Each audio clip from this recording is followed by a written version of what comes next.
이 영상을 끝까지 보신다면 이제부터는 백화점을 지날 때 또는 새로 산 지갑이나 가방을 보여줄 때 아, 나 이래서 이 브랜드는 안 샀어 라고 확실히 잘난 척 할 수 있는 이야기를 들려드리겠습니다. 그럼 시작합니다. 어떤 명품을 큰맘 먹고 사고 나서 아, 이걸 이 가격에 왜 샀지? 하고 후회하셨던 적 없으신가요? 당신이 사고 싶은 명품 가방과 지갑들, 혹시 그 브랜드에 대한 심각한 우려가 있다면 이것도 들어보지 않고 구매하실 건가요? 일부 명품 소비자들은 평생 수백 수천만 원을 한 브랜드에 쓰면서 정작 그 브랜드의 스토리에는 이상하리만치 관심이 없습니다. 마치 그 가치가 영원할 것처럼요. 하지만 다이아몬드가 아닌 이상 영원 불변의 가치를 지닌 패션 브랜드는 찾아보기 힘듭니다. 가치와 평판이 마치 파도처럼 출렁거리기도 하죠. 이번에 그 파도가 루이비통을 덮쳤습니다. 지난 2월 14일 가디언즈는 루이비통이 차세대 남성복 라인의 크리에이티브 디렉터로 퍼렐 윌리엄즈를 임명했다고 전했습니다. 이는 2021년 갑작스러운 버질 아블로의 죽음 이후 16개월 만에 공식적인 인사 발표였습니다. 루이비통은 공식 인스타그램을 통해서 새로운 디렉터를 향한 환영과 기대감을 전했는데요. 퍼렐이 이끄는 새로운 컬렉션은 다가오는 6월 파리에서 처음 선보일 예정이며 그는 무려 20년 동안 창의적인 세계관을 바탕으로 음악을 예술과 패션으로 확장시킨 아이콘이라는 찬사를 아끼지 않았습니다. 매체와 대중들은 이 같은 놀라운 소식에 다양한 반응들을 쏟아내고 있습니다. 수많은 아티스트와 셀럽, 그리고 브랜드들이 해당 게시물에 댓글로 샤라웃을 외치고 있고 워싱턴 포스트, CNN 등 거의 모든 글로벌 뉴스 플랫폼에도 퍼렐과 루이비통의 만남을 대서특필했습니다. 하지만 일각에서는 심심치 않은 우려도 들리고 있는데요. 그 이유는 무엇일까요? 물론 논란의 여지가 있겠지만 많은 이들이 루이비통 맨즈웨어의 최전성기는 바로 고인이 된 버질 아블로의 루이비통이라고 얘기합니다. 바로 이 사실이 퍼렐과 루이비통 그리고 많은 팬들이 우려하는 이유일 겁니다. 버질 아블로는 루이비통 맨즈 컬렉션을 2018년 3월부터 그가 고인이 된 2021년까지 책임졌습니다. 그는 유럽 명품 브랜드를 지휘하는 첫 번째 아프리카 이민자 출신 미국인이 되었고 이미 오프화이트로 스타 디자이너의 성공 가도를 달리고 있던 그에게 루이비통과의 만남은 그야말로 신의 한 수였습니다.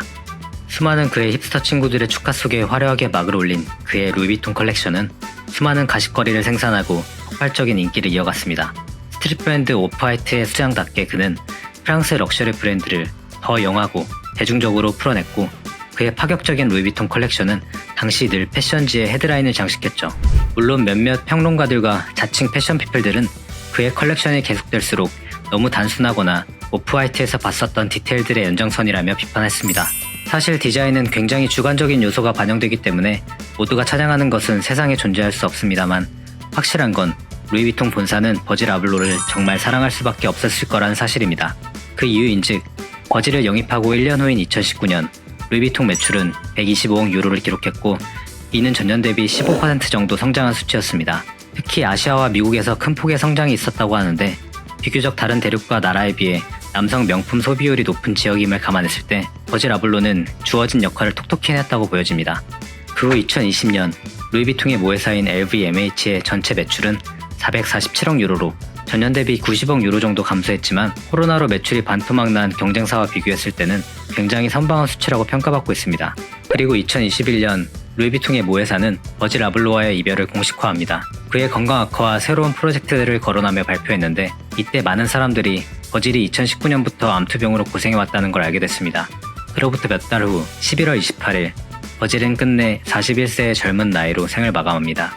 루이비통은 이틀 후인 11월 30일 그를 추모하는 스피나웃 패션쇼를 선보였고 그의 동료이자 뮤즈 그리고 친구들이 참석하여 깊은 애도를 표했습니다. 이후 루이비통은 고민이 참 많았습니다. 버질이 이룩한 위대한 유산을 이어갈 만한 인물을 찾기가 정말 힘들었던 거죠. 그럼에도 불구하고 세간에는 버질의 후임자에 관한 루머가 스멀스멀 돌기 시작합니다. 로에베의 디렉터이자 JW 앤더슨의 오너 디자이너 조나단 앤더슨, 최근 겐조로 영입된 니고, 사카이의 설립자이자 디렉터인 치토세 아베를 시작으로 다양한 패션계 거물들이 거론됐었죠. 하지만 결국 주인공은 퍼렐 윌리엄즈였습니다. 퍼렐은 1973년 미국 버지니아주에서 태어나 90년대부터 밴드, R&B, 힙합 음악을 해온 역사적인 인물입니다. 국내에선 내한 공연에 온 퍼렐이 그의 대표곡인 겟 럭키를 떼창하는 관객들 모습에 감동하는 짤이 화제가 되기도 했죠. 그의 능력은 음악을 넘어 스트릿 패션에서도 강력한 영향력을 펼칩니다. 밀리어네어 보이스 클럽을 그의 절친인 니고와 런칭했고 리복과 손잡고 아이스크림 라인을 선보이기도 했었죠. 아디다스와는 아직도 좋은 관계를 유지하고 있는 모습인데요. 2014년 슈퍼스타 슈즈 콜라보레이션을 시작으로 2016년엔 휴번 레이스 NMD로 대박을 칩니다. 많은 분들이 기억하고 계시겠지만 이 NMD는 후에 샤넬과의 협업을 더하여 리셀가가 무려 한화 1000만원을 훌쩍 뛰어넘었던 적이 있습니다. 퍼렐은 이처럼 스트릿 브랜드뿐만 아니라 하이엔드 패션에서도 많은 러브콜을 받고 있던 스타입니다.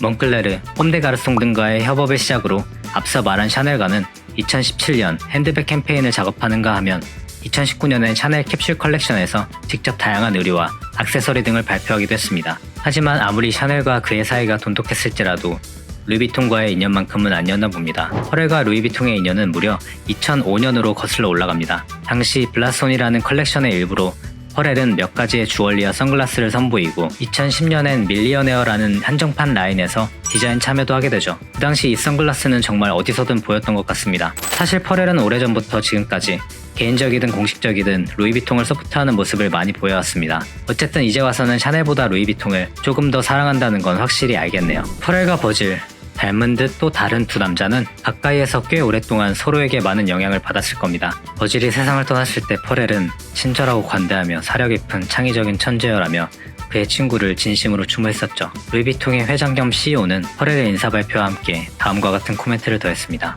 퍼렐 환영해. 그의 창의적인 통찰력은 루이비통을 굉장히 흥미롭고 새로운 챕터로 이끌 게 분명해. 이에 화답하듯 퍼렐은 자신의 트위터에 자신의 옛 사진을 업로드하며 코멘트했습니다. 여기서 다 시작된 거야. 그가 새롭게 시작하는 루이비통 맨즈웨어가 무척이나 기다려집니다. 3개월 뒤 퍼렐이 파리 패션위크에서 버질의 업적으로 인한 우려와 걱정을 어떻게 깨부술지 모두 주목하셔도 좋겠습니다. 네, 지금까지 핫케이크 매거진이었습니다.